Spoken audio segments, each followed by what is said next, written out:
Thank you for joining us. Welcome to Marketing Social Media Tactics. Our presenter is Lani Lott, and maybe you can see Lani, I don't know, but you'll see her in a minute, that's for sure. Did I see? No, you did great. This Okay. we are the Shasta-Cascade Small Business Development Center. We're located in Northern California, really far in Northern California. I think we may be closer to the Oregon border than Sacramento, put it that way. We're a nonprofit organization. We provide confidential, no-cost advisory and training services to small businesses, and we're able to do that because you give us money, actually, through your taxes. We're funded by the Small Business Administration in the state of California. So we're paid for by your taxes. So you might as well take advantage of us. We're paid for by our taxes too, I guess. We pay ourselves. If you pay taxes, you're paying for us. There you go. We provide no-cost expert advice. We have, this is our local team here in Trinity County, all these beautiful people that you see there, and the one cartoon with wings. We each have some level of expertise in some area or another of business, and we're all available to you at no charge. And in addition, there are 40 other additional subject matters. I think there's actually more than that. Subject matter experts throughout Northern California who are also available to you without charge. If you are not in Shasta or Trinity County, California, there's an SBDC near you. There's nearly 1,000 centers across the country. Just Google SBDC, Small Business Development Center, SBDC, and wherever it is you live, and you'll find an SBDC near you that can offer you the same services we do. This is being recorded, and we'll share the recording with you. Link to the recording at the end of the session, probably a day or two after the session, actually. Unfortunately, lawyers became involved at some point, and I am required to read this disclaimer. The information provided in this webinar and any supplementary materials provided to registrants are intended for educational and informational purposes only and does not constitute professional, financial, or legal advice. No registrant should act or fail to act on the basis of any material contained in this webinar without obtaining proper financial, legal, or other professional advice specific to their situation. The Northern California Small Business Development Center and its host, the HSU Sponsored Programs Foundation, specifically disclaims any liability, loss, or risk, personal or otherwise, which is incurred as a consequence, directly or indirectly, of the use and application of any of the information presented in this webinar. So there. There you go. You did it well, David. Thank you. And I think that's it for me. Lani, it's all yours. If you have any questions, put them in the chat, and I'll monitor the chat, and I think Lani's monitoring the chat as well, and we'll get your questions answered as we figure it's appropriate. So, yeah. Okay, yeah. I'm gone. Thanks, okay. David. And welcome, everybody. Thank you for joining this webinar, Social Media Marketing Tactics. This is me, and that is my sidekick, Charlie. I like to put him in there because sometimes he likes to add his 2 cents during the hour and a half we spend together. He always has something to share, usually. Usually trying to announce that the mail has arrived. But anyways, Charlie has been with me since we started doing webinars at the beginning of the pandemic. I have my own consulting business. I am a woman-owned business for over 25 years, and I have been providing advising for SBDC, Small Business Development Centers, for about 20 years. I love what I do. I'm passionate about small business. I enjoy learning and assisting businesses with their businesses, whether they're starting up, growing, succession planning, and I do specialize in the marketing area, business visibility, and then retail, hospitality, and tourism sectors, but I can cover almost anything. So let's move on. That's enough about me. Today's agenda, it is going to cover the 8 popular social media platforms for business. They're in no order of preference. I'm going to just kind of give a disclaimer. You know, if you have found 1 or 2 that really resonate with you and your business, and you've used them over time, and they've been very effective for you, success in driving profit, reaching your market, brand awareness. That's great. I'm just going to cover the top big 8. We could spend days going into the rabbit hole of social media platforms, and then we add apps on top of that. But so since we only have an hour and a half, I had to drill it down. And then I'm going to add 2 at the end that I believe are digital marketing tactics that every business should have that aren't necessarily social media platforms. But I'm going to give an overview of each platform, a little history, some of the features, and then the insights and matrix of each platform, what you can track as you use these platforms for your business. And then I'll have time for some questions. And as David said, he'll be monitoring the chat box. If you have a specific question, I'll try to answer it during that time. If I can't get to it then, we'll try to get to it at the end. This is a pretty robust hour and a half, so I apologize if I miss a question when you ask it, but I'll get to it. Also, I have in my slides, I am using examples of businesses in our territory, which is Shasta County and Trinity County, that to kind of demonstrate what their social media platform looks like. And I've added the URL to that specific site for that business. And you'll get all of this in the presentation in my notes. Okay, so let's just kick it off with what is social media marketing platforms, which ones are the most popular, and what are they really used for? So the first one, popularity matrix for business to consumer. That means you are trying to get your business in front of your consumer. Consumers are coming to your social media platform to either learn more about your business, shop with you, read reviews, see images, what about your services you're pushing out to the consumer base, whether you're trying to grow new customers or reach existing customers and keeping your business in top of mind, right?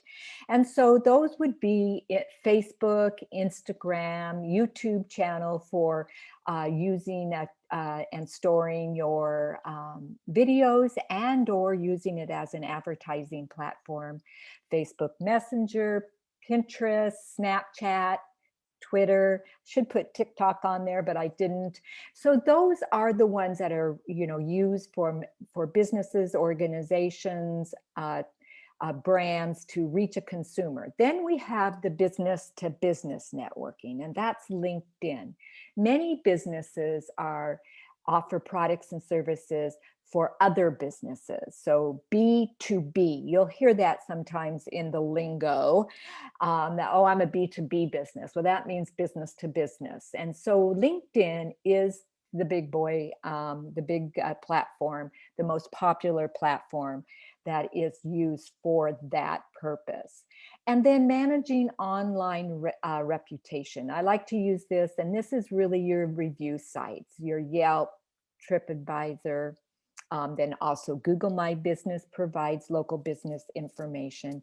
And then in many of the social media popularity, the business to consumer ones have review sites too. LinkedIn has recommendations, Facebook has reviews.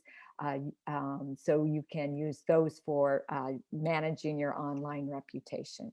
So this is just an Instagram or an infographic that I pulled down. And this is based on a survey of just 1,500 US adults that was conducted between January 25th and February 8th, 2021. So it's kind of current. And it's just showing you the most widely used ones. And of course, YouTube is the big one because a lot of people are watching videos, movies, things like that on YouTube. And then it breaks it down to Facebook, and we have Instagram, Pinterest, and you have all the little icons there. And so you can see the popularity of just that sampling of those folks. Okay, so I wanted to kind of I had this slide in the back end of my presentation, but I thought maybe I should bring it into the front end, and you'll get this back in the PowerPoint. Then these are some of the definitions, because we have a tendency, unfortunately, to start to throw around these terms, and not everybody always knows them yet if you're not familiar with them. So when we talk about engagement, we're always talking about social media engagement. That is really interactions with your post, likes, comments, shares, and those are and social media platforms are looking at engagement to kind of really push out their algorithms, right?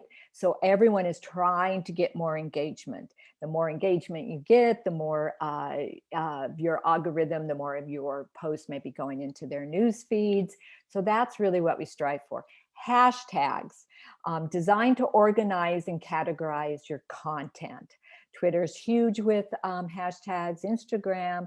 Most of the social media platforms, you'll see a lot of hashtags. And I'll go a little deeper into hashtags when I get into one of the platforms. But that's a way of, the pound sign, and then you put something there behind, like shop local or SBDC. And then if folks want to search hashtags, anyone who put that hashtag, it will maybe pop up in that library, and then people can see what else is there and link on that, and then hopefully maybe go to your social media platform. Reach, that's the number of people who see your post. Impressions is the number of times your post is seen. Fans are people who like your page. We called them fans back in the day with business pages. Now they just call them, they just like them. And then we have followers, and those are people who follow your post. So the difference between just liking a page is that they may not follow you. They may not get everything in their newsfeed. If they're following you, most likely they will see your post in their newsfeed, especially if they're on that platform every single day, many hours a day. So anyways, so geotag, I put this in here. This is a location tag on a post. Example, a city or a business. I don't see a lot of geotags that much. It's one thing I think that isn't used as much. I see a lot of hashtag, the city name or the location, downtown Reading or downtown historic Weaverville, those kind of things. Rich pins, which are used in Pinterest, are pins with information from a website, such as a price or availability, and then verified, established an authentic account. You will often see that you'll need your social media platform verified. So those are some of the terms that we use throughout when we talk about social media marketing. Okay, let's start with our favorite, Facebook. Facebook has been around for a while. It opened up to everyone, the public, in 2006. It is still one of the top social platforms, and it reaches a wider variety of users demographically than any other social network. You may use it, you may not, but it is still kind of the king of the social media platforms. And then Facebook is purchased or Instagram, and then also has WhatsApp, and then also has Messenger, Facebook Messenger. These are all separate platforms. So Facebook has, a couple of varieties of ways that you can use their platform and cross-pollinate or cross-promote each of those platforms. The demographics is huge. There's 1.4 billion daily users. People between 25 and 34 years old are the biggest segment of the US users. And people are always surprised at that, because they say, oh, 25 to 34-year-olds, they're on TikTok. They don't use this. They're on, Instagram or Twitter. But yeah, this is still a popular demographic. Boomers are the fastest growing age demographic. I'm kind of on the border of a boomer, and my husband, I'm going to say he's adding to that growing demographic because he's on Facebook quite a bit. He likes to read what's on there. He likes to follow other photographers. He has a number of friends. And so he does use that quite a bit, and mostly on his mobile device, right? 71% of US adults use Facebook, so it's quite a large number of adults. And then it is the most popular social network site in rural areas, which I found interesting. And since we are kind of talking, our SBDC is somewhat in a rural area in Northern California, it does have some pockets of rural, that there's a lot of businesses that use this net Facebook pages to reach their customer base.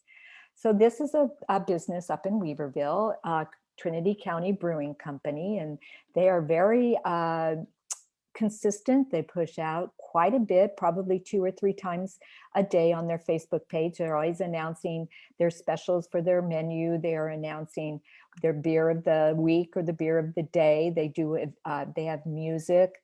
So they have events. They use the event feature. So it is grown quite a bit, their following, and over time. And then they also use a couple other platforms too, in addition to just Facebook.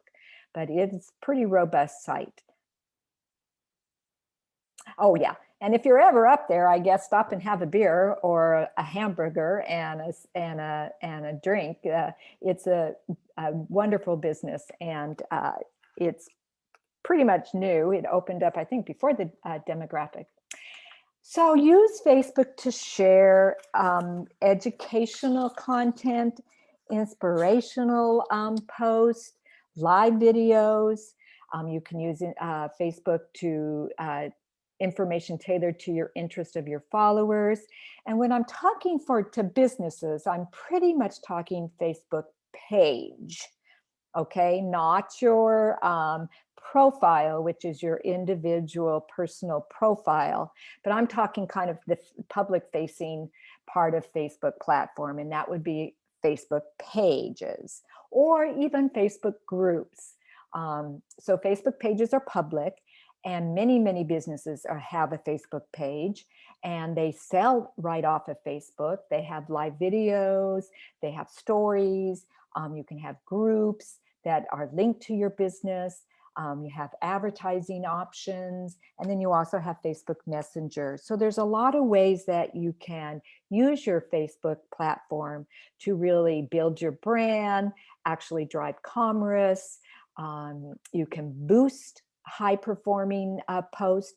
You can have an actual campaign using their advertising feature. Then they also have gift cards available. You can list your services. You can have reviews. So if you are looking at a platform that gives you lots of different options and fairly easy to keep current, Facebook is kind of that platform. Just looking over my notes to make sure I didn't miss anything. So that's Facebook. And then of course, they have a very deep way of tracking and seeing behind how your Facebook page is performing. You can have, and Facebook insights and metrics are for pages, okay? And pages can be for a business, can be for an artist, can be for a celebrity, can be for an organization. Many organizations have Facebook pages to really get the word out there about their events, about their programs, promoting their cause. And so with a Facebook page, then you can have and look in and see how they're performing with the insights.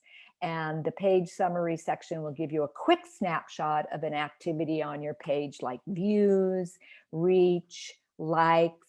Then you can click on the export data, which is up in the right-hand corner, and I've kind of circled this for you.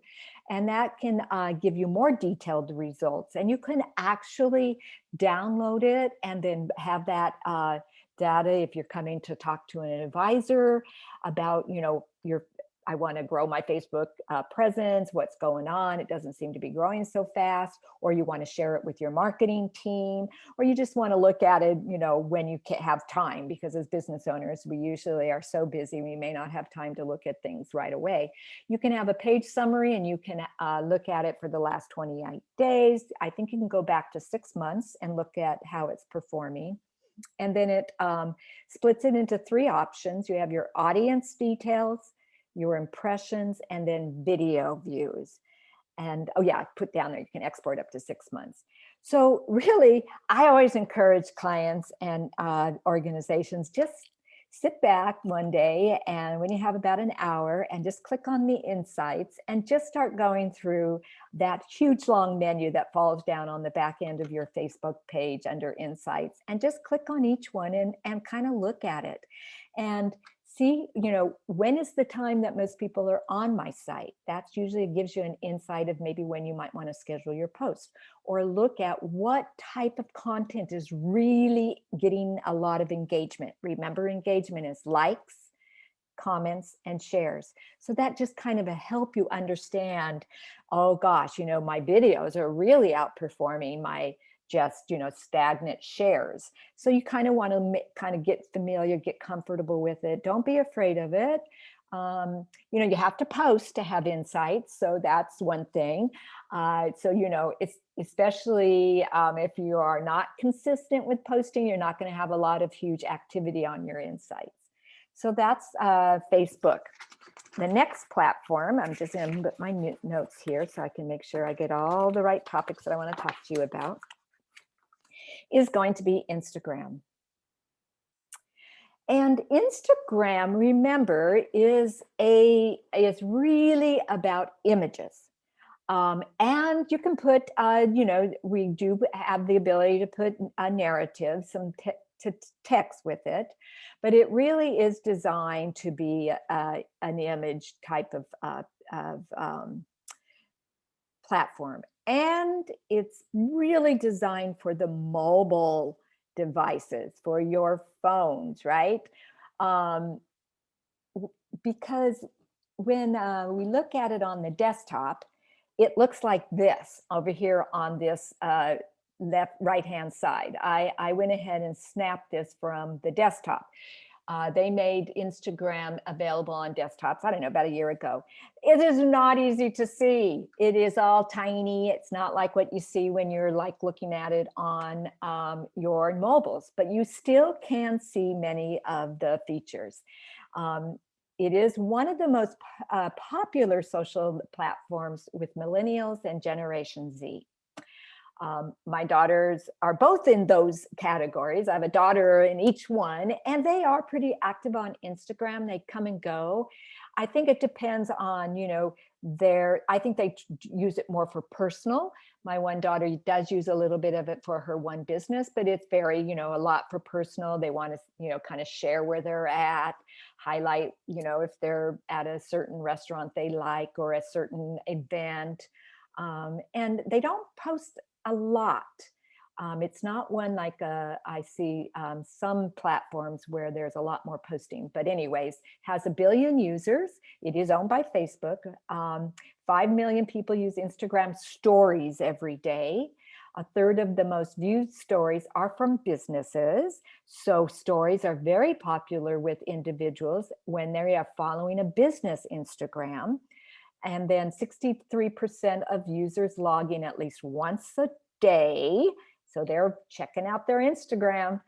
And because it's mobile, it's probably easier than, and Facebook is mobile too, of course. But so those two are, kind of the mobile devices that, everything's mobile device. So we'll just say that, right?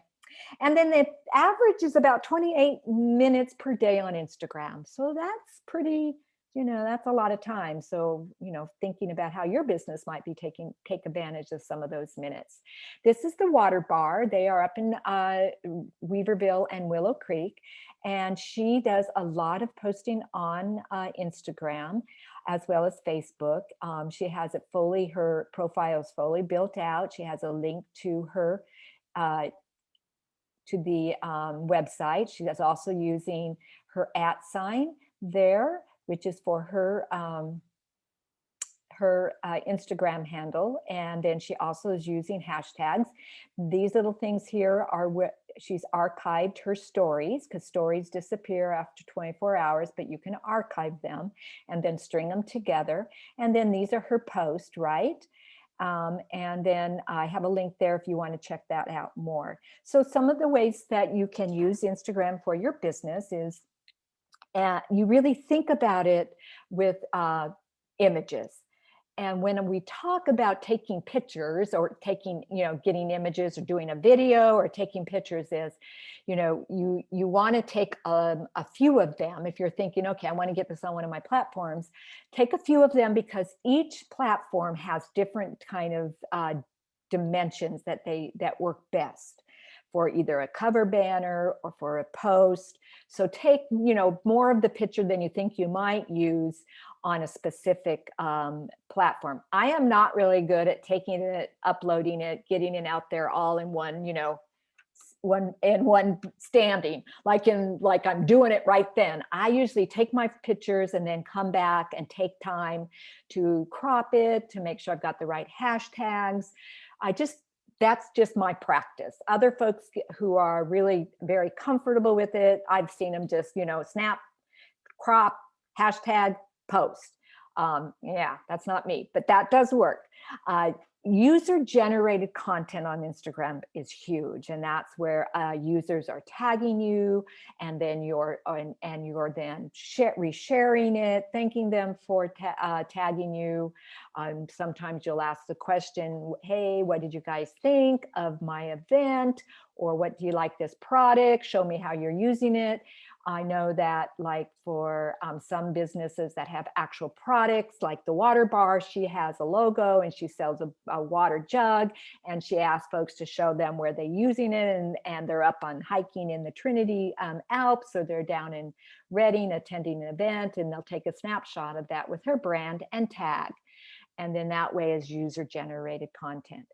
Hashtags are important to expand the reach. And Instagram, you see a lot of hashtags. I don't think you need more than 7 to 10. I've seen some hashtags that take up the whole Instagram feed, but they're important. They make the content easier to find. It's kind of like a library for you. It's acts like Instagram search engine. Oh, Charlie, he's saying hashtag my bark. They can give you a clue in your industry trends. They're consistently following tags can help you keep an eye on your competitors too. So Charlie, yes, I hear you. Okay, I'll make sure I hashtag that bark of yours. He is a little long-haired dachshund, but he sounds like the fiercest partner out there participating in my webinar. I tell you, he just cracks me up. And so what are some of your best practices for using hashtags? You want to list your branded hashtag, your own hashtag for your business. Many businesses have their own hashtag. You can use up to 30 hashtags, but like I said, between 5 to 10 is a good limit. Include hashtags in your comments. And also use your hashtags in your profile. LinkedIn allows you on your business LinkedIn to have up to 3 branded hashtags. Use a variety of hashtags across your content, and make sure they're relevant to your brand, relevant to your market, to your customer base, relevant to what you're posting about. And we're pretty good with that as businesses, especially if you're using Instagram a lot. You know these things. And then go live with stories, and then IGTV videos. I kind of wanted to just kind of touch on that, because this is Instagram's kind of YouTube. It's an app that can be used alone or in tandem with Instagram. It's essentially Instagram's YouTube channel. It's designed for the mobile optimization viewing of longer videos. And any user can set it up on your own channel and share that video content. And if you looked at the water bars, Right down here, you see post, very tiny, right above their big old post there. And then you see IGTV and then tagged. So you can actually have your followers, encourage them to follow your IGTV. And if you clicked on that, then they would see the videos that you have. So we could go down that rabbit hole and spend all day. But I do, there's some videos that are on or some webinar on Instagram 101 that's on our SBDC, Shasta-Cascade SBDC YouTube channel. And I do talk much deeper about all of that area. So you could go and watch that at another time. So your business profile. So you have an individual Instagram profile, and then you can have a business Instagram. And you can go back and forth between the two, but a business one gives you the ability to have contact information and link in your bio, has detailed matrix attached to it. Again, now you can see how it's performing. You can link your Instagram account to one Facebook business page. It has shoppable posts on Instagram. And then of course you can do advertising on a business Instagram.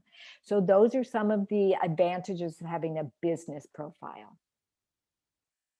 Did we have a question in the chat? Let me look. We do. It says our business Facebook is linked to Instagram. Where should we do our promotion? Oh, great question. So my recommendation is if you Facebook won't go over to Instagram, Instagram comes to Facebook. So Instagram, if you are doing Instagram and it's linked to your Facebook, just remember that it is coming over to that Facebook page. So you want to make sure that it makes sense when it gets to your Facebook. So you're going to think about them as two separate platforms, with one just going across to the other, and then use Facebook maybe with some different type of post that isn't going to go over to Instagram, maybe more narrative, maybe a bit different, maybe tagging some businesses that in their Facebook pages that don't have Instagram.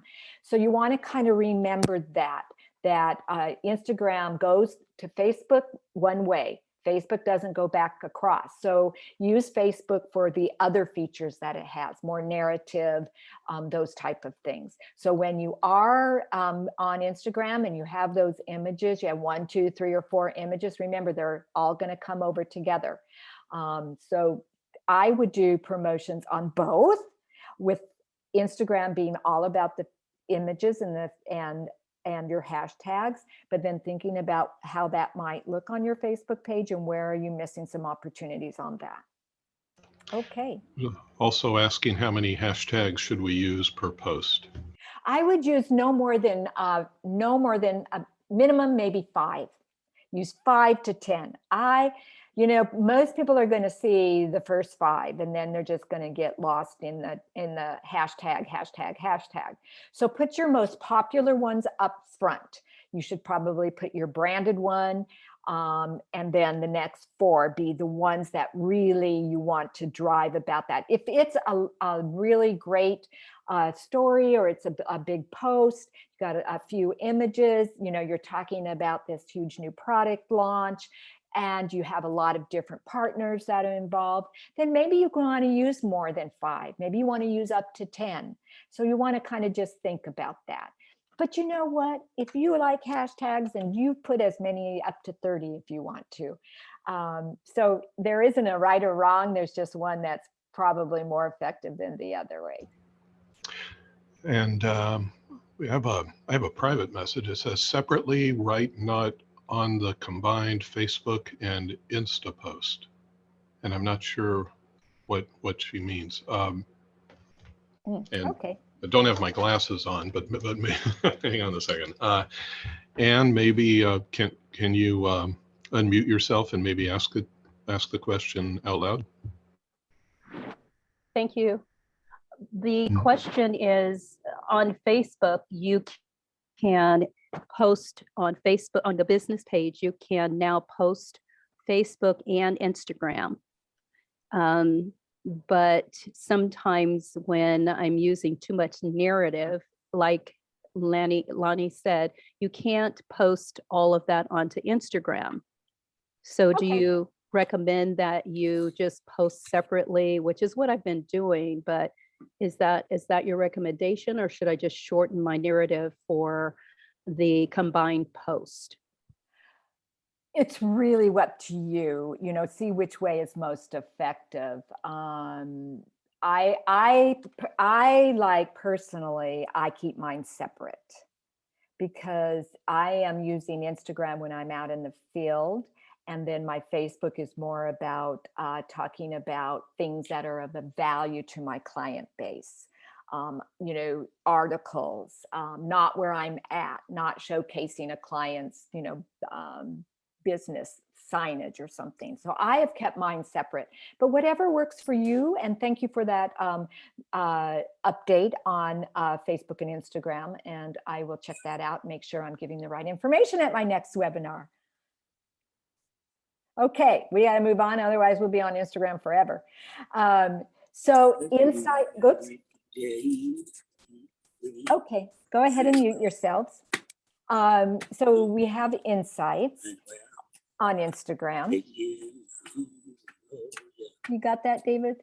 Take you in my arms and fill you with my charms and letting you know. David, are you hearing that? Okay, guys.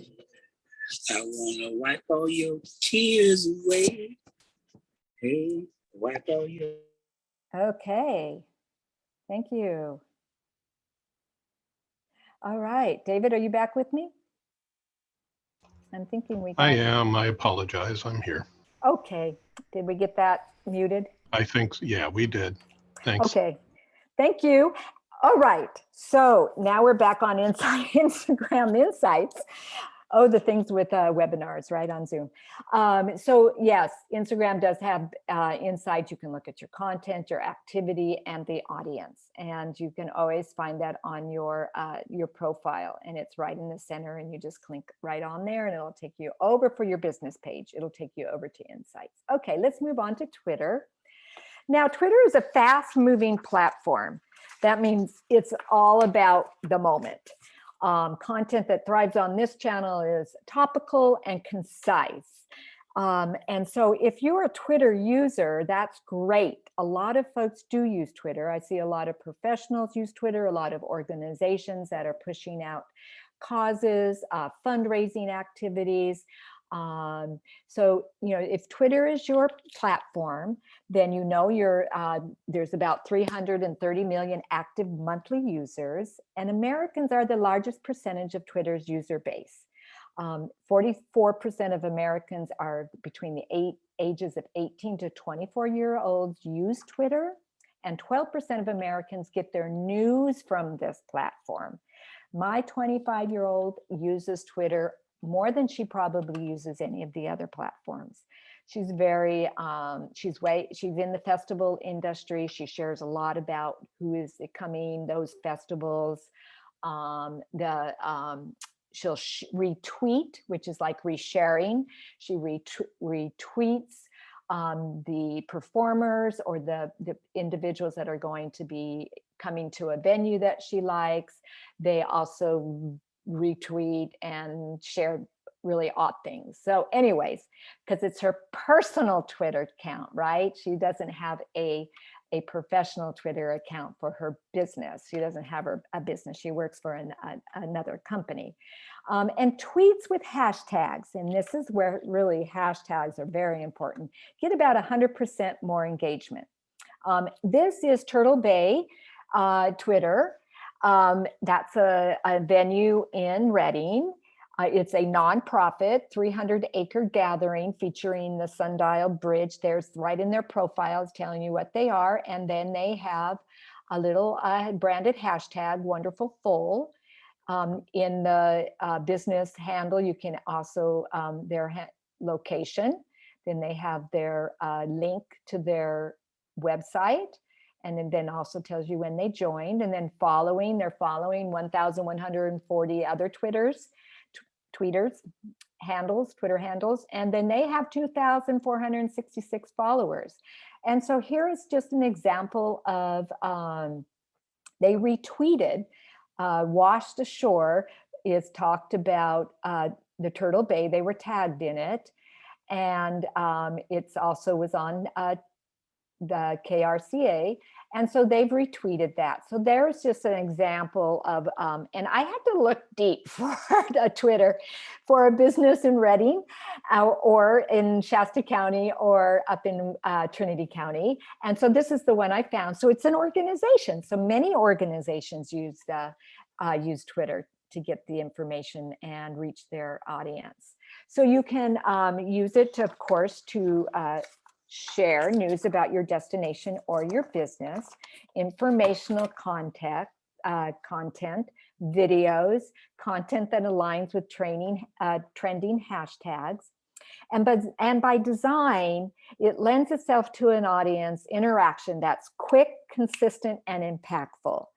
The platform, like I said, is developed around speed. For quick updates, for example, for sales or specials that you might be having. Videos are huge on Twitter. Behind the scene video could be when you do video of experience of people when they visit your business. You should be using about 2 hashtags per tweet to maximize the engagement. And keep track of the important hashtags and connect with so you can connect with influencers or other users by adding value whenever possible. Again, you can, kind of explore different hashtags and see what maybe some of your competition is posting, or what are some of your followers post, what are some of their hashtags, what are some of those other sites that maybe you might want to pop up on. So again, the hashtag. For a business, some of the features is you can private direct message. You can advertise on Twitter with a business Twitter account. You can actually, in a more Twitter 201, you can have customer feedback, Twitter list, and then you have analytics, of course. And so, we know that Twitter was really popular, and it still is very popular in politics, right? With politicians, with different initiatives that cities and counties are passing. Even for our SBDC, we have a Twitter account. And especially with some of the disaster loan programs, we've hashtagged it, we've tweeted it out that Trinity County was just, declared by the president as for the last fires. So there's availability for some of the disaster loans. So those kind of really, juicy, in the moment, short news type of content is really powerful on Twitter for businesses or organizations. And then, of course, the analytics. To find it, you go to more on your Twitter account and you click on analytics, and then your tweet highlights contain the top tweet, mention, follower, and media, which can be a photo, a video, or a GIF tweet. So you can look at that, and also gives a quick glance at matrix, including tweets that you've sent, how many impressions, how many profile visits, mentions, and new followers. So there's a bit of depth that you can go into on your Twitter account and look through that. I am not a huge Twitter user. I have one account that I use for one of my nonprofits that I manage.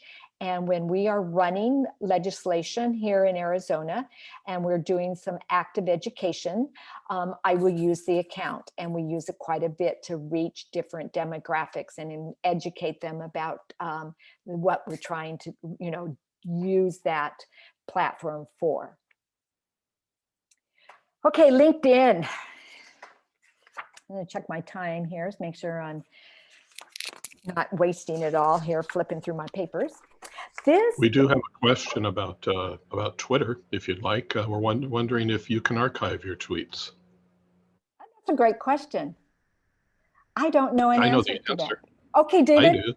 do. Yes. Yes. Yes is the answer.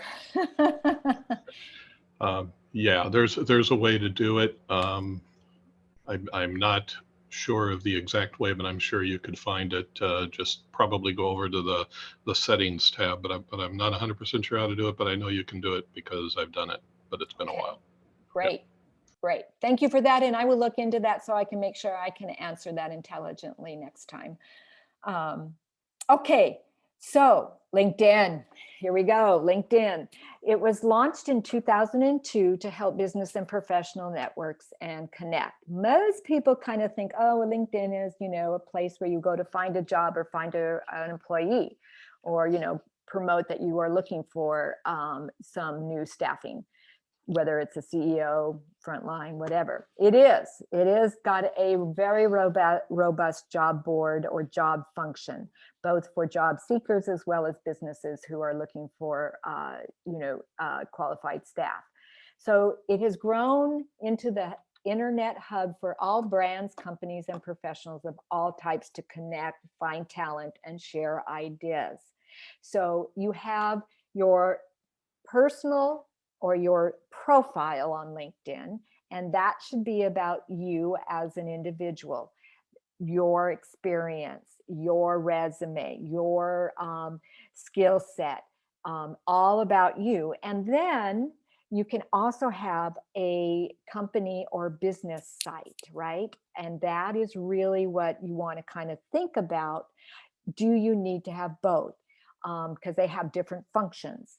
So LinkedIn demographics, it's huge, 675 million worldwide. It is a worldwide course, so is Facebook. 303 million monthly active users. 30 plus million companies use LinkedIn, as well as organizations, brands, artists, celebrities.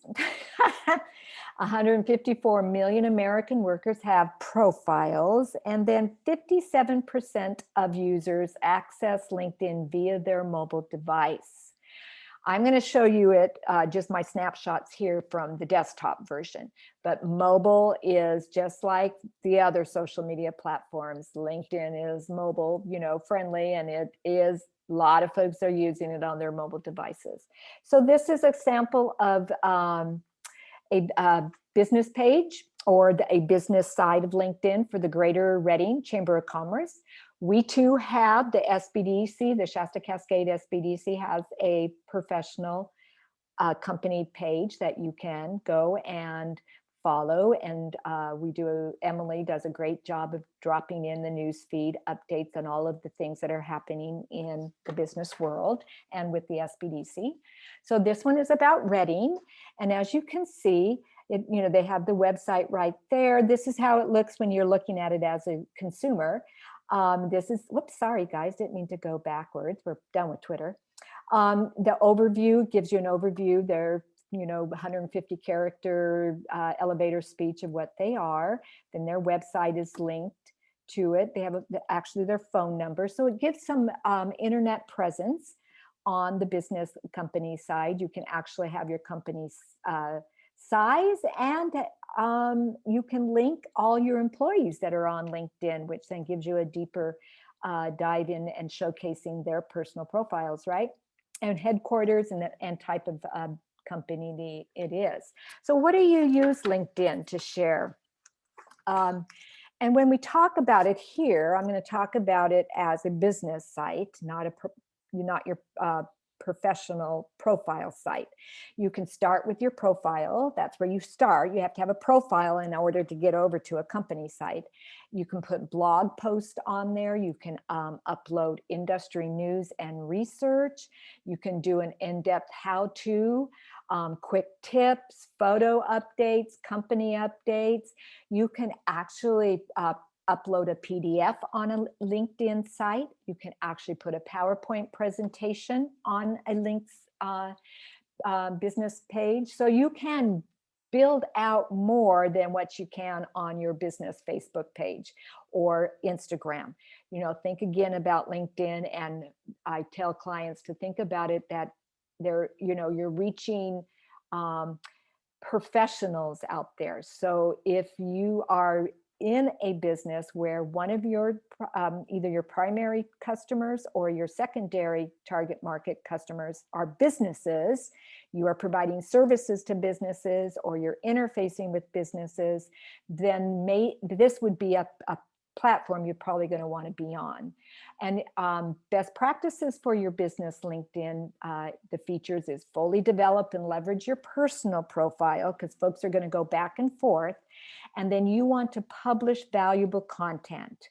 And you may want to join LinkedIn groups, lots of groups in LinkedIn. And I often recommend that you join a few of them that are in your industry, just to see what some of the trends are, just to network with some of the folks that are also in that group, just to kind of maybe even see what the competition is doing in terms of, you know, where are they at with new trends, new products coming into the market. You can add showcase pages to your LinkedIn pages, and then LinkedIn ads. Yes, every social media platform has advertising options, and you'll see the in LinkedIn, you'll see the ads dropped into the news feed or into your messenger, you know, just like the other platforms. There's various places where you can place those ads. Just looking over my notes here. Okay, and then, oh yes, it has analytics. And here you go. Now I have a business page. I use it mostly for just demonstration purposes. I have a hard time keeping up with all of my social media platforms. So this is a sample of the back end of what it would look like if you were looking at your analytic, your insight page.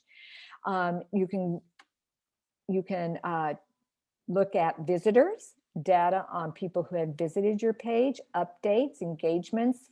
Again, you have to post, and then followers, and then you have an activity dashboard also.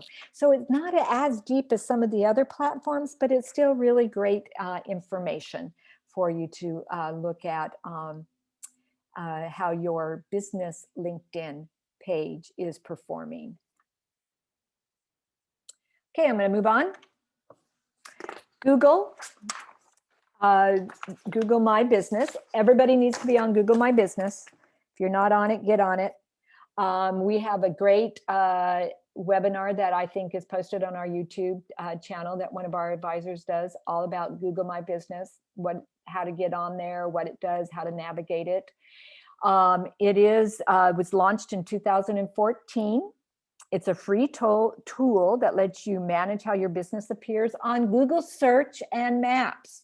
So if you ever wonder how those businesses get up on that Google map when you're like Googling hair salons, and then you have your locations right, and it's going to show you all of the locations of the hair salons that are close to you. That is how they're doing it. So you got to be on Google My Business. And then you can include your name, location, and hours, monitoring and replying to customer reviews, adding photos, learning where and how people are searching you. They've added since the pandemic, you can add your other social media icons and links to those platforms, products and services. You can actually list those. So Google My Business is a very powerful search engine because, it's owned by Google. And so you want to think about 1 in 3 smartphone searches occur right before a consumer visits a business or store. 18% of local searches buy a product within a day. And then 50% of consumers will visit a business within a day conducting a local search. 62% of computer, tablet users, and 72% of smartphones use search locally before visiting a store within 5 miles. Yeah, it is like our tool anymore, right? It's like the yellow pages. So you really need to think about and try to, make sure that you're leveraging this platform. Here are some of the features again that I just kind of went over about Google My Business. And then it does have insights for you. And on your iPhone, you open the Google My Business app, tap home, and then you can see how customers are finding your listing. You can look at the search inquiries you've had, customer actions, direction requests, phone calls, photos. And so it gives you some analytics into how your listing is doing.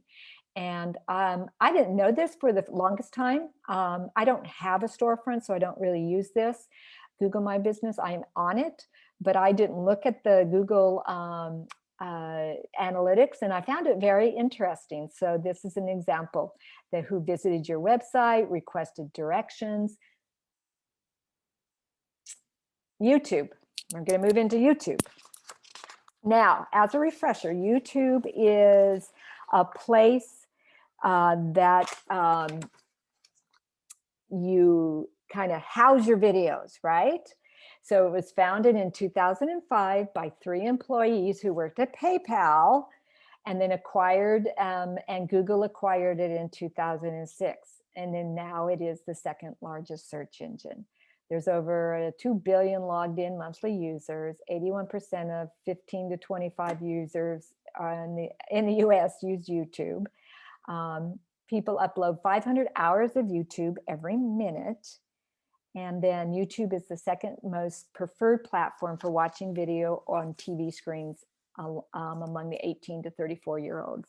So I had to showcase our YouTube channel because we worked really hard to get 100 subscribers so we could fine tune our YouTube channel URL. And so I do want to show you where that is, because there's a lot of great information that's stored on our YouTube. All of our webinars, many of our webinars are stored there that you can go and watch at your leisure and learn more about all of the different aspects of business.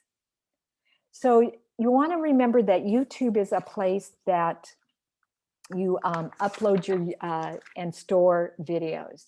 So you use YouTube to entertain, to teach, DIY videos, behind the scenes, product videos, case studies, interviews, teaching webinars that you've conducted that you want to share. You have the ability to make a playlist, either private, only to those who have the link, or you can make it public. So if you are doing a webinar and it's for a paid webinar and you want to get it uploaded and get it out to folks that subscribe to it and give it an opportunity to watch it again, then you have that ability on YouTube. So with the YouTube business features, or the branded YouTube, is that you can brand your YouTube channel. You can actually put your logo on there. You can brand the cover banner. You can add your website, your icons. You can even do a watermark at the end or the beginning of your videos to have them subscribe to your channel. And then you can do a lot with your playlist. You can do post-production and editing tools. And you can advertise through YouTube. And then, of course, you connect Google Analytics with your YouTube channel. So you want to think about, I've worked with clients that, oh, you know, they have a couple videos on there, or they got really, you know, the pandemic, right when it hit, they got really motivated and did some DIYs, do-it-yourself YouTubes to kind of, you know, keep business engaged, keep their customers engaged, and then they just kind of uploaded it and didn't do anything else with it. So it is really, if you have a business YouTube channel and you haven't fully built it out and branded it, I would really recommend that you take some time and do that. And I think that there's lots of things that maybe you didn't know about, and that will add value to your platform. Pinterest. It's the 4th largest social network in US, one of the biggest search engines with more than 2 billion searches every month. And I always have a hard time finding businesses to showcase that have a Pinterest. It is kind of like a large bulletin board, right? And we're sharing images, and then people pin that.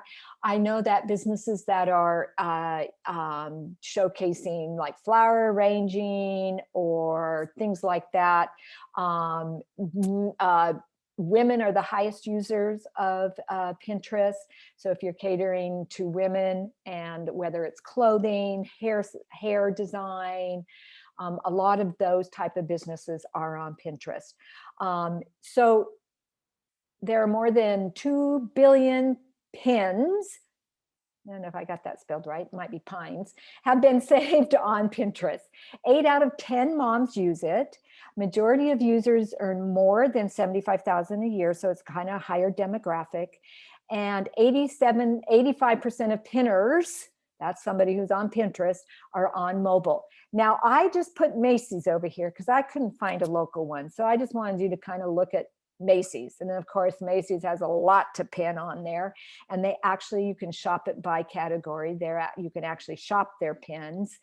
They put them in rugs, shorts, curtains, whatever their categories are for the products they're trying to push out. So I'm just showing you an example as a placeholder on my PowerPoint presentation. Family-friendly content is popular, inspiration and tips, guides and itineraries. I know that a lot of local venues that cater to families, to children, parks, national parks, state parks, local parks that have programming, they'll use Pinterest to really talk about some of their events that they're doing or special things that they have. Camps use them, how-tos. Think of it like an electronic bulletin board. And then for the business features, see only social media with a visual search. Variety of pins. You can do shop the look pins. You can connect to others. You can have different boards, and you too can advertise on Pinterest. So Pinterest is, and I did a Pinterest 101, and I think it's sitting on our YouTube channel. And it's hard because Pinterest, again, isn't as easy on a desktop as it is on your mobile, because it's really designed for the mobile. And it has analytics.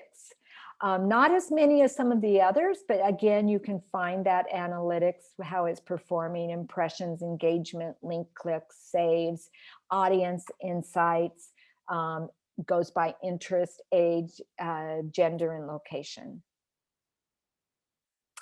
Okay, I'm wrapping it up here, I promise, guys. And then finally, I just put review sites all in one big bundle because review sites are very particular to your industry. So if you're in the hospitality sector, you might be looking at TripAdvisor. If you're a restaurant, you may be using more of Yelp, or maybe one that is, more for the restaurant industry. And so I put these here just kind of looking at how they're ranked by Alexa. Google My Business is number 1. Amazon reviews is number 3, and that's probably because people are shopping on Amazon and they're looking at the reviews. My daughter, my 25-year-old, unfortunately, she's a big Amazon shopper. Even though I raised her to think local, shop local, she does do that for special gifts and things. But, when they're looking for products that they can't find anywhere else and it's convenient, they do Amazon, and she shops the reviews. Facebook reviews are big. You have to ask for them, or you have to, encourage and make sure that you're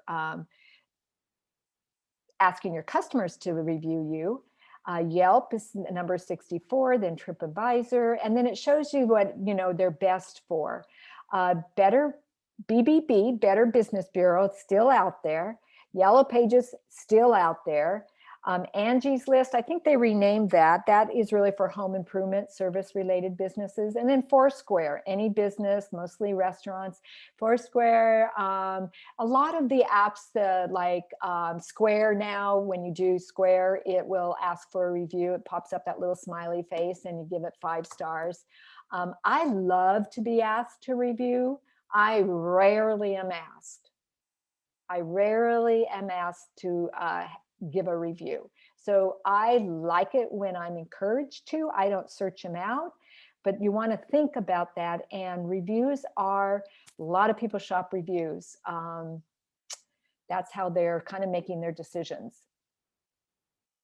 The last two digital marketing tools that I want to recommend that are not platforms, but they're more of digital marketing, they're not social media platforms, is your website. Every business should strive to eventually have some type of website, whether it's one page, a one-page website.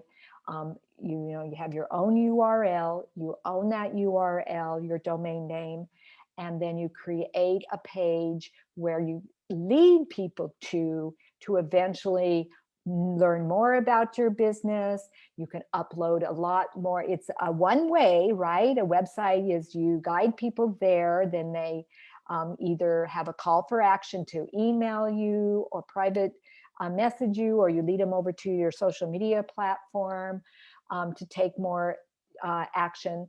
So you want to think about eventually making that one of your goals, to have a website. And these are just some things that I believe are important on a website. Number one, make sure all the links work and your contact information is accurate. And I would go even one further step with that recommendation, is to think about, if you are on a third-party program, such as a listing on a trade association's website, or you're using Etsy, or you're somewhere else, make sure that everything is current. Sometimes we get on those sites and we forget they're there, and then our links aren't working. So go and think about any touch point you maybe have listed your business, and go and check and make sure it's working accurately, because you surely don't want to miss any business. I can't tell you how many times I go on a website and I click on their Facebook icon or their Pinterest icon, and it says this link is broken. So you really want to kind of double check all that. And then email marketing. And start gathering emails, addresses if you haven't already, and then make it a goal to think about how you're really leveraging and using those email addresses to then reconnect with your customers. Have something drop into their email box. Don't make the decision for them that they don't want to have it there and they're going to unsubscribe just because you don't like them. You want to just think about this as if they gave you their address, they want to hear from you. They will make the decision whether you're pushing out too much email blast or not. And this is an example of the Trinity Arts Council's email, and they push that out maybe twice a month about one of their events or upcoming grants for their artist, or they're promoting other things that are going on in the community. And it's done really nicely, and they're using a third-party program for that. Okay, reminders, complete whatever platforms you're using. If you're using all of the ones I mentioned, or you're just using one, complete each profile to its fullest. Go through, make sure it's completely filled out as much as possible that's relevant to your business, it's current, it's engaging, no misspelled words, all links work. Find your best times to post to engage your audience. Dig a little deeper into those insights. See where people are online and your customers are actually engaging with your post. Try to create a roadmap to coordinate all your content across all the platforms. And that kind of goes back to that question. If I'm on, I'm just looking at my time, I'm doing really well. If I'm on, I'm posting on Facebook, I'm posting on Instagram, I'm also pushing out my videos that are on my YouTube channel. So, how are you coordinating all of that content across that? And so kind of maybe I kind of recommend maybe take a snapshot of it, think of it in a quarter. So from September to December, what are the events? What are the seasonal kind of holidays I'm going to be participating in? What is upcoming in my industry? What's going on in my business that I'm going to be doing? And how am I going to manage all of my social media content? How am I going to keep it all branded? When am I going to post on what? And that's kind of your roadmap, right? so that you kind of can plan out your content. Take those photos. If you need a video prior to the event, then think about that. If you're going to do a live video during the event, you got to plan for that, and you have to think about what it's going to take to go live that day, and then how you're going to leverage it afterwards. Actively manage all of your social media platforms by replying to contents and messages. It is a two-way, and if folks are asking questions or are tagging you or thanking you, reply. And just make sure you're replying as the business, or you can also apply as yourself, but you probably most of the time, if they're commenting on your business pages or your business profiles, then you want to probably comment back to them as the business. Okay, let me find my little thing here. Let's just do the arrow. Do use as much organic content. It's best. It gets the most engagement. Organic content is content you create. You don't just share something. Now, that doesn't mean you cannot link to an article that was really insightful about your industry, and you write a post about it, you write some narrative, and then you put the link in there. But you created the narrative talking about this article. You just didn't share it from some other platform, some other page to your page, or you're just not sharing it across. Be consistent. I recommend at least 2 to 3 times a week you should be posting. Twitter, you should post every day almost. If you post every day, great. That's fabulous. That means you've got it down. Minimally, at least 2 to 3 times a week. Practice social listening. Means like, what are the responses that are coming back? What are people saying? How engaging is it? Over time, you will create your own social media personality with the way that you write your post, with the type of content you share, with what you share, what you want to highlight, who you're tagging. I have found, since I've been managing probably 5 to 8 other social media platform clients, social media platforms, that my personality is, how I post things. I have to remember that I am that business when I'm posting.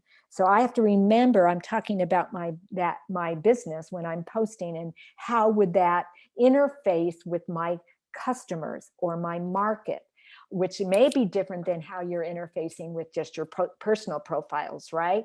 What I say about my family, or say and share with my family, is different than what I want to share and say and have come out in my post to my customers. So you kind of want to remember that.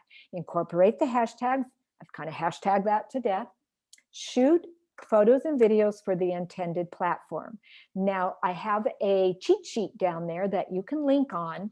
It was a blog by Constant Contact that for 2020 that gives social media image sizes cheat sheets. So they go through all the various social media platforms and tell you if you're going to want to put it on Facebook, or you're going to want to do a video on and upload it onto YouTube or Instagram. It'll tell you some of that, those sizes and pixels and things like that. So it's really a great resource. And then analyze your reporting, right? Look at those analytics. On this side is a business in Nevada County in Grass Valley that is, it's Element and Loft. She does a great job on Instagram. She has a storefront. She has Facebook. She has an e-commerce site. She and I liked this post on Instagram because it actually is a shoppable post. You can link on any of those, and you can then go and it'll lead you over and you can shop. She has a little description. She has hashtagged, and she's used a number of hashtags. First number hashtag on there is her own hashtag. Then home decor. And then you're looking at, what you're looking at there is her window display. Yeah, off the hook window display. She does fabulous off window displays. So I kind of wanted to pull it all together, how she's using that as a brand. She then talks about some of the products, and then down there where she's at, Grass Valley Shopping, Nevada County. So that's kind of an example of some hashtags that I found that are not overbearing, that kind of cover, that go match that post, and really kind of explain what's going on in that image. So what are your next steps? Besides watching this video again and at this webinar again and going, what was she telling me about? So anyways, my recommendations, my next steps for you as business owners and folks that are managing your social media platforms is review your social media marketing goals and update your strategy for the remainder of the year. If you're a business that quarter 4 is one of your key quarters, and I know it's kind of different because of coming out of the pandemic, but not totally. And then of course, many of our businesses up in some of Northern California have been experiencing the fire disasters. And if you're located in another place, maybe you're another natural disaster. So things are just kind of like not back to 2019 time. So think about this quarter, this upcoming 3 months left. And what are you planning for? What are you going to be doing? And kind of just put an action plan together to get the most out of this. And then look and take a little snapshot into Q1 2022. If you're a health and wellness type business where you run a health club or you're a Pilates instructor, then maybe January, February, March is going to be your quarter, because that's when we're all like, oh my God, the holidays, now I got to go back and try to get fit. I'm going to have that New Year's resolution again, right? So knowing when your peak quarters are, then look at those and say, okay, what am I doing with my social media marketing? Do I need to pump it up? Do I need to kind of shift it? Do I need to do some advertising maybe on one of them to reach some new markets, or just let people know I'm open again, or that I have an online shop now, or that I've introduced a new service that you can still pick up your food at takeout, or you can still get your, I'm offering free shipping and delivery within a certain mileage. Just think about it, and then just kind of write down some ideas and what you want to achieve over the Q4 2021 and then Q1 2022. Assess that all your social media platforms you're currently using are fully functioning, fully built out, and that you want to look at which ones you really want to drive engagement. And then continue to post organic content. Experiment with video and stories if you haven't already. Consider maybe a live event. If you're a business and you maybe aren't quite open to the full public yet, maybe you're going to do a live event from your shop, and you're going to email out all of your customers that you have email addresses and say, I'm going to do this live promotion. You don't need to come in, purchase right from the live event. Or you're going to, do a live event when you are participating in one of the holiday tree lightings that may be going on. And then, look at some of the social media pay to play, right? Is what we like to say. Does your budget allow it? And then, think about it, but be really thoughtful about who you want to reach, why you're reaching it, what's the goal. There's so many options out there. And with that said, David, I think I can take some questions now. Okay. Can you hear me? I can hear you. Yes. Good, because my screen's just turned off, and so I'm doing this an alternate way. Oh, do you want me to read from the chat? I've got it here. That's okay. Where should I go to create a website link for my business? Okay. To get a URL, to get a domain name. There's a number of companies out there that do that. The one I find that GoDaddy is one of the top ones and cost effective if you're needing to secure a domain name. But other sites, if you're going to be like building a website, whether it's through one of the third-party programs like Squarespace or Weebly or Wix, they offer that too. So there's that's where I would suggest you might go. Okay. Where do business owners find time to post frequently, 3 posts a week? That's a great question. Let's see. Is it opening the store, washing the windows, dealing with staff, paying the bills? Yes, I know. You can schedule out. So there is that ability to be able to sit down, maybe if you have an hour or two in a 7-day week, and maybe think about that. Or sometimes if you have an employee that you feel you might want to make them an editor of your platform, and they can maybe be the one that does that. And or you can, some businesses hire it out. So try at least once a week. Okay. Well, I already read that one. Does anyone know, I believe you need to have at least 100 followers on Instagram to get the data for insights. And yeah, I believe that is true. Yeah. Okay. Anna mentioned that Wix is pretty good and easy to use, and I can vouch for that. I've used it as well. That is true. As a website. Yeah. Creation. I used from the Weaverville Chamber of Commerce's site, I used Squarespace, and it worked well for them because it's an organization, and the template that they wrote all the narrative though. They did all the storyboards. They told me what pages they want. So that's the rest of a website, is like really thinking through. And if you're a business that wants to develop a little deeper website, then you may want to like look for an advisor from one of the small business development center in your area and sit down and talk through with them. What would the pages look like? We don't do it for you. We help you with like thinking it through, the strategy involved, how are you going to build it? How are you going to get it pushed out into the marketplace? We're also seeing a couple of people are recommending Business Suite as an app to schedule posts in advance, and suggestedlater.com as well. So that's good. And then Hootsuite is a good one too. Hootsuite and Social Oomph is a good one as well. Yep. And I would say if you have a colleague, another business in your industry, or somebody that, is somebody that you say, okay, I know you guys post a lot. I watch your, your post. I'm following your pages. How do you schedule it? Ask them what they use. Sometimes that's a really good way to also find out what works in your industry. Here's a nice underhanded pitch for you, Lani.